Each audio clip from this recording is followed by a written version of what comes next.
Hey folks, it's Ben. I'm here today. We got a 2008 Chevy Equinox, and we're getting a loud humming from the front end. It's speed related, so it's not transmission. It doesn't follow shifts. It follows road speed.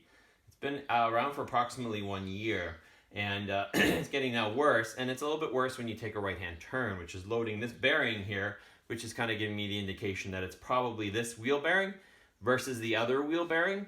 But I'm not 100% sure. But anyway, long story short, folks are probably looking for a how do I change a bearing video quick. I know there are a lot of long ones out there, so I'll do my best to edit this guy down as fast as we can. So I'm going to just pretty much hit the high points. And if you have questions, you can ask me. And I'm sure there'll be dozens of other YouTube videos on how to change a bearing on a Chevy Equinox. But this will be your quick, really go-to guide. So with that, I'm going to loosen the lug bolts here. And then I'm going to jack up the car. And we'll put it on jack stands. And I'll just do the whole front because the subframe makes it easy. Okay, next activity I'm going to do here is we should have a pair of, I believe, 18mm bolts that are actually holding on the brake caliper. And I'm going to be using a coat hanger to hang it off the strut here so we don't damage any of the hoses.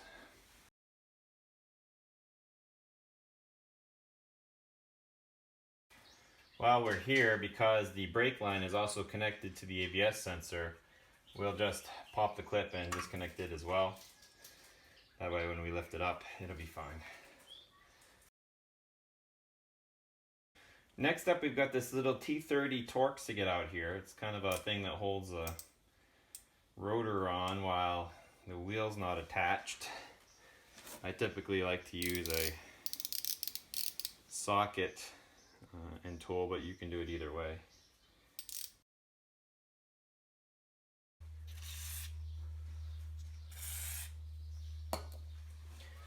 This is where I start to make things messy because now we're getting into areas where it might not be rusty, but it might be covered in dirt and it's been there for quite a while. We are only 4 bolts away technically from getting our bearing out. We have 3 in the bearing, which are going to be 15s in access from the back. Then we have our nut bolt here, which you'll need to buy a specialty tool for. Now I've heard it's 35 or 36.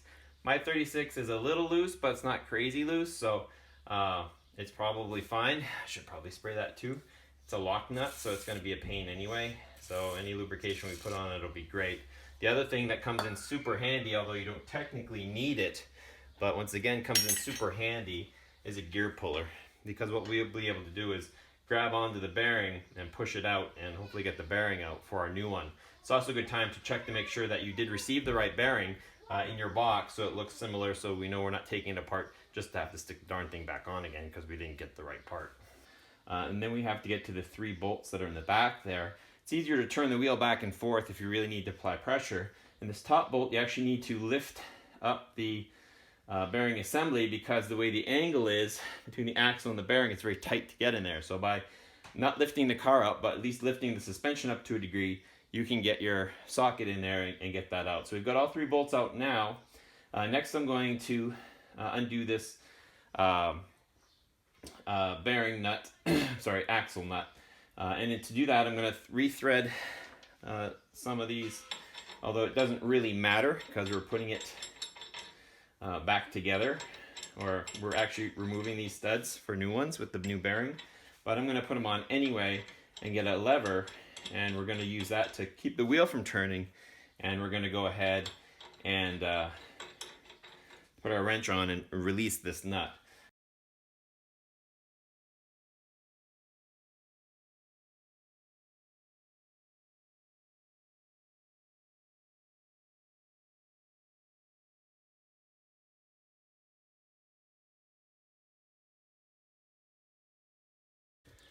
Alright, so after some tremendous pounding and some use of some deep creep, finally got this bearing off. So we had everything pushed out, released free, and we had the bolts out, but getting this machine surface, and the catch is actually this inside rim.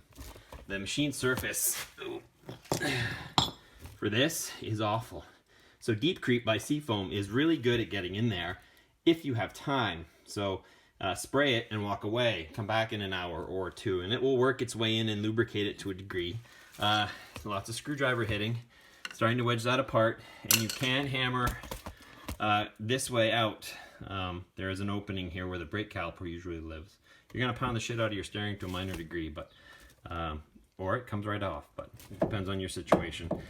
So now we've got to take a scraper, and I'm going to clean this up and clean the inside here with some steel wool, and then we're going to start assembly again, and we're going to coat everything with anti-seize, so this never happens again, because this will keep it watertight and it'll keep the corrosion from stepping in.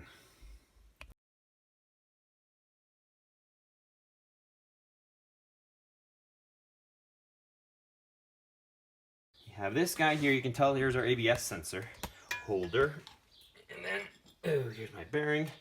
So we'll plop this guy up. Actually, let's put the sensor through first. I can do this with 2 hands. There we go. It kind of lines up like that. This spline goes in there. Ta-da! So we've got that lined up. We're not chewing on our ABS sensor, are we? This thing wants to die. It's like candy. Cool. I got that wiggled up all nice. Everything where it needs to be. Now I can take one of my bearings and start threading it in. And we will slowly torque our way down to tight. And I'll see you after that. Okay, so we have our 3 bearing hub bolts. We did them up to about 95, and they request 96, so that's pretty good. Wow, that's a JCPenney torque wrench. That's fancy. Anyway, so we've got these torqued to 95, so they should be good to go. The next thing I'm going to actually do is we will do the lock nut here, and I believe that's 120. So if you've never done 120 before, that's a lot. It's a ton. So I need to use my steel bar and put my lug nuts back on, and we'll wedge it against the floor, put the transmission in neutral so it can be free, and we will torque the crap out of that. And the rest is together. This video was, I didn't really intend to make a video out of it, but my wife's like, well, you should try. So I tried it, and it's just, these things are such a bear to do. I have a couple, and I'll link to them right now, of actual full-blown bearing videos. I only work on GM stuff, so they're all the same. I'm hopeful it's bad. It turns shitty. It's really thumpy. It's not smooth, so I'm hoping that's something for me.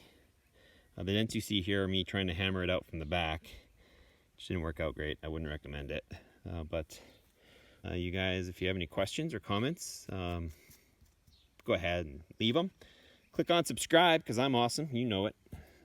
Now that summer planting season is here, I am this time pressed to get gardening stuff in and stuff, so I can come back to the nice warm weather stuff I typically do.